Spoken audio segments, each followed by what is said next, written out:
3.5 शक्तिपीठांपैकी आद्य स्वयंभू शक्तिपीठ असलेल्या सप्तशृंगी गडावर नवरात्र उत्सवाच्या चौथ्या दिवशी 1 लाख भाविकांनी भक्तिमयी वातावरणात देवीचं दर्शन घेतलं। रविवारी सुट्टी असल्यानं सकाळपासूनच गर्दी वाढत चाललेली होती। सर्वोच्च न्यायालयाचे न्यायमूर्ती प्रसन्ना बी वराळे यांच्या हस्ते या दिवशी आरती संपन्न झाली। पंचामृत महापूजा मुंबई उच्च न्यायालयाचे न्यायाधीश सारंग व्ही कोतवाल यांच्या हस्ते करण्यात आली। सकाळी सप्तशृंगी देवी मूर्ती लाल महावस्त्र आणि नवीन सुवर्ण अलंकारांनी सजवण्यात आलेली होती।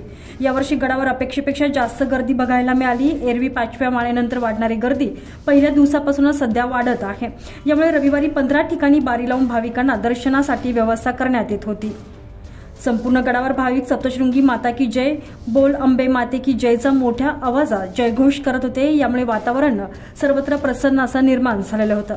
सप्तशृंगी निवासिनी देवी ट्रस्टच्या प्रसादालयात 2ही सत्रात सुमारे 50,000 भाविकांनी महाप्रसादाचा लाभ घेतला। भाविकांना सुरक्षित दर्शन घेण्यासाठी ट्रस्टच्या मार्फत व्यवस्था करण्यात आली आहे। त्यासाठी विश्वस्त मुख्य व्यवस्थापक आणि सर्व कर्मचारी अविरत परिश्रम घेत आहेत। संजय परमार, नाशिक न्यूज, सप्तशृंगगड।